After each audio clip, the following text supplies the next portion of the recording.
एक नारा दिया गया हमारे देश के अंदर में, हम दो हमारे दो। एक समाज मान गया उसको, वो दो की जगह अब तो एक पे आ गया बिना नारे के, और एक जगह कहते हैं कि ऊपर वाले की देन है। तो समझाना पड़ेगा ना उनको। अब उसको समझाने के लिए अगर कह रहे हो तो आप कह रहे हो कि आपको टारगेट किया जा रहा है। आपको टारगेट किया नहीं जा रहा है, आप टारगेट हो रहे हो। हम 100 करोड़ कहते कहते 140 करोड़ पे आ गए। आपके संसाधन कहाँ से आएंगे? अरब से आएंगे। और ये जो राना और अयूब जहाँ से फ्रॉड कर रही थी, जहाँ से चंदा लेकर के आ रही थी, क्या उस कंट्री से ये राना अयूब लाकर? सूरह अल बकरा आयत नंबर 223 में अल्लाह फरमाता है, तुम्हारी औरतें तुम्हारी खेती है। वो एक फिल्म आ रही है जिसका नाम है हम दो हमारे 12। अब ये मुसलमानों के बच्चों से भी डरने लगे हैं। मज़े की बात ये है कि ये जो फिल्म का प्रचार करने वाले लोग हैं और ये जो फिल्म का ट्रेलर और उसका जो है बैनर देख करके जो सोशल मीडिया पर बड़ा हू हल्ला कर रहे हैं और बड़ी बगलें बजा रहे हैं, मेरे भाई ये वो लोग हैं ना कि जो खुद अपने बाप की 5वीं 6ठी औलाद है। आप उसको देखो, अगर आपको उसमें देखने के बाद कुछ विवादास्पद लगता है तो आप मुझे तब भी बात समझ में नहीं आई मुसलमानों की। अच्छा, मुझे अर्जुन जी बिल्कुल समझ में नहीं आता है कि यूसीसी की बात हो तो भारत के मुसलमान परेशान हो जाते हैं, पॉपुलेशन कंट्रोल की बात हो तो भारत के मुसलमान परेशान हो जाते हैं, संविधान को एक विधान एक संविधान करने की बात हो तो भारत के मुसलमान परेशान हो जाते हैं। अरे आप महिला हैं, आप महिला का दर्द समझो कि कैसे वो महिलाएं, एक 16 साल की बच्ची है, 30 साल की बच्ची है, 4 बच्चे, एक बच्चा गोद में, एक बच्चा पेट में, एक बच्चा साथ चल रहा है, एक बच्चा अब्बू के है गोद। हेलो, जय हिंद दोस्तों। एसपी न्यूज़ 91 में आपका स्वागत है दोस्तों आपने उस फिल्म का ट्रेलर तो देख ही लिया होगा जो कि मैंने आगे क्लिप में भी लगाया हुआ है, और ये क्लिप भी पूरी देख ही ली होगी कि हम दो हमारे 12। इसका जो ट्रेलर से ही इतना ज़्यादा दिक्कत हो रही है एक कम्युनिटी को कि आप ये समझ लीजिए इसकी दिक्कत पाकिस्तान तक है। हालांकि भारत में ये फिल्म रिलीज़ होगी, भारत के तो लोग इसका विरोध कर ही रहे हैं, लेकिन पाकिस्तान तक इसकी दिक्कत है। अरे भाई, कोई चीज़ अगर फिल्म के थ्रू समझ में आ रही है, उसे समझा जा सकता है, तो फिर हमें समझने में दिक्कत क्या है? ये सबसे पहले इन चीज़ों का विरोध क्यों होने लगता है? क्या पॉपुलेशन कंट्रोल करना क्या गलत बात है? लेकिन इनको सब कुछ अल्लाह की देन ही क्यों दिखता है? उधर पाकिस्तान में इसका बॉयकॉट करने के लिए बोल रहे हैं, कह रहे हैं आग लगा देंगे या ऐसा वैसा, कुछ इस तरीके की टिप्पणी इस फिल्म पर की जा रही है। लेकिन ये एक सामाजिक फिल्म है और एक अच्छा संकेत देने वाली फिल्म है। दोस्तों, वीडियो बहुत ही इंटरेस्टिंग रहने वाली है। तो पाकिस्तानी आवाम का इस फिल्म पर क्या रिएक्शन है, तो आइए दोस्तों वीडियो को स्टार्ट करते हैं। करना पड़ेगा तब जाकर के गरीबी हटेगी।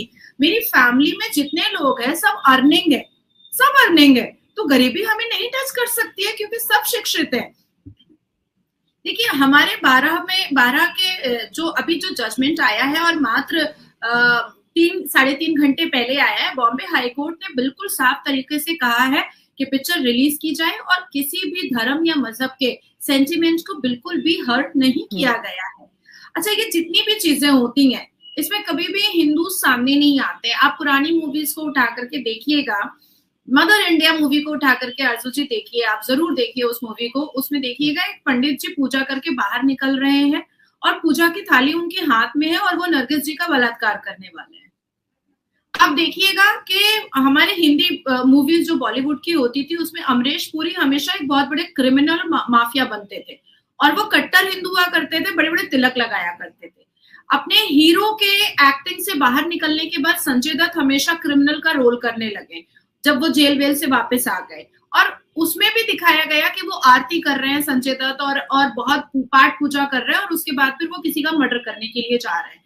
हमने कई बार देखा कि अमिताभ बच्चन जी को शिकायत सिर्फ और सिर्फ हिंदू धर्म से थी और किसी ना किसी देवी माँ से थी और वो मंदिरों में अपना माथा फोड़ते रहते थे।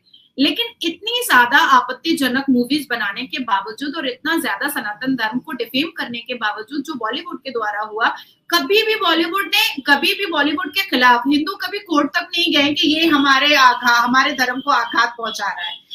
द सेकेंड थिंग इज आर्जो जी कि देखिए, हिंदुओं में सती प्रथा हुआ करता था।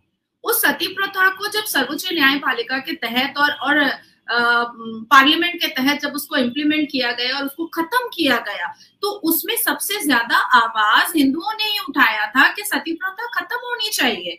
जैसे जयपुर वगैरह में और राजस्थान वगैरह में हिंदू राजपूत जो होते थे वो बच्चियों की शादी कर दिया करते थे, इवन मुस्लिम मारवाड़ीज भी बच्चियों की शादी किया करते थे, छोटी छोटी बच्चियों की, उसको चाइल्ड मैरिज को भी खत्म करने में हिंदुओं ने रिफॉर्मेशन को एक्सेप्ट किया कि हाँ बिल्कुल होना चाहिए। शिक्षा के लिए रिफॉर्मेशन, हर एक को शिक्षित होने के लिए हिंदुओं ने एक्सेप्ट किया रिफॉर्मेशन को।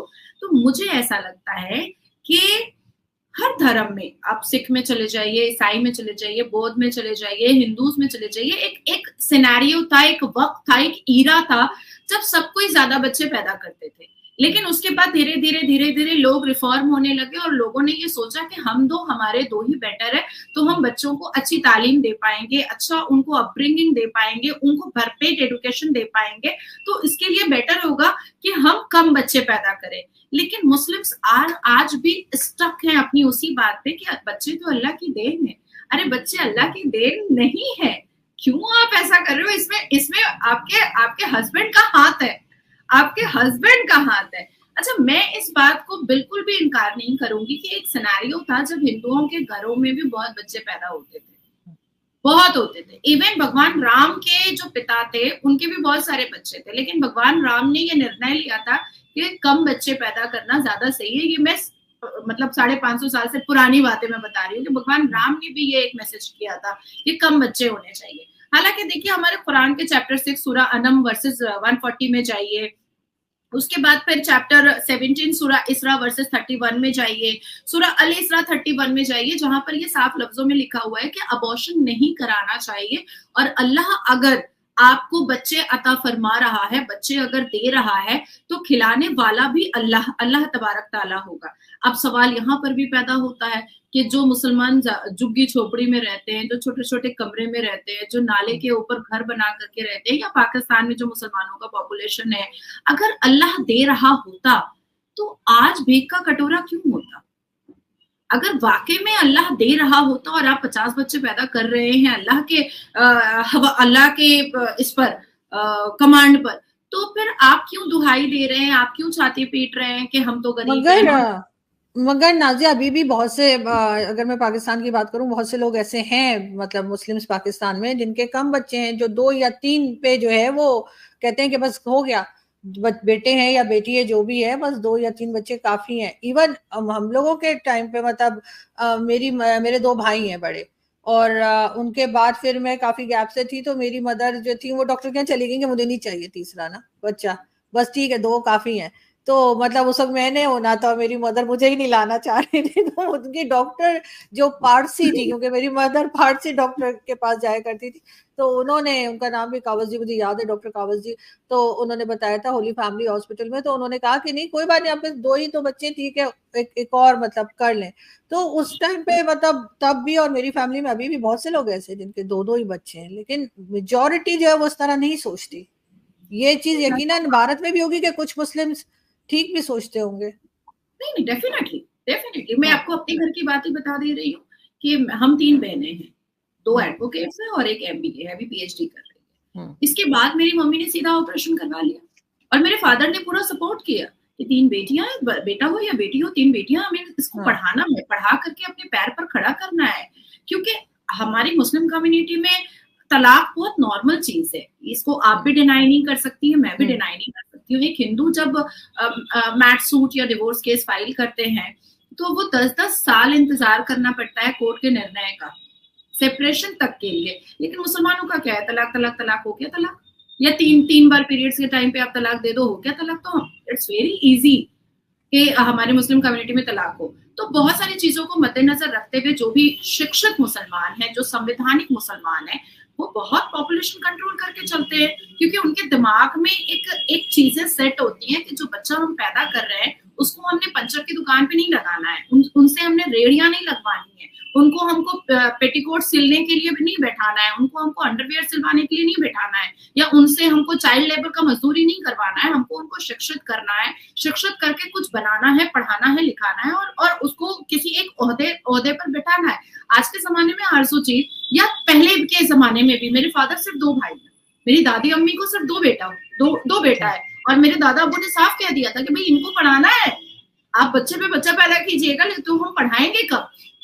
तो हमारे भारत में जो शिक्षित मुसलमान हैं, जो बहुत रिफॉर्मेशन को बहुत एक्सेप्ट करते हैं और रिफॉर्म होना भी चाहते हैं और रिफॉर्म अपने आसपास की सोसाइटी को करना भी चाहते हैं, वो डेफिनेटली पॉपुलेशन कंट्रोल पे बात करते हैं, हर हाल में करते हैं। अब लोग ये कहेंगे कि नाजिया देखो मुसलमानों को घसीट रही है, नहीं, मैं बार बार कह रही हूँ कि एक समय था कि हर धर्म और हर मजहब के लोग बहुत सारे बच्चे पैदा करते थे, लेकिन रिफॉर्मेशन के साथ साथ एक टाइम आने के साथ साथ ये बातें बहुत क्रिस्टल क्लियर हो जाती हैं कि हमें वक्त के साथ रिफॉर्म होने की जरूरत है। आरजू जी, अगर हम और आप आज जिद कर ले कि जो 5 साल की उम्र में हम फ्रॉक पहनते थे वही आज भी पहनना है हमें, तो वो तो पॉसिबल नहीं है, किसी हाल में पॉसिबल नहीं है। तो द सेम थिंग इज कि जो 50 साल पहले होता था, 20 साल पहले होता था, वो अब नहीं हो सकता है, और सारी चीजों को मद्देनजर रखते हुए हमें बच्चे पैदा करने चाहिए। हालांकि हमारे बारे में बहुत अच्छी खूबसूरत बातें बताई गई हैं, मैंने फिल्म का ट्रेलर देखा हुआ है और मुझे बहुत खूबसूरत लगा है, जिसमें औरत ज्यादा बच्चा जब पैदा करती है तो उसके हार्मोनल सिस्टम खराब होते हैं, उसको दर्शाया गया है।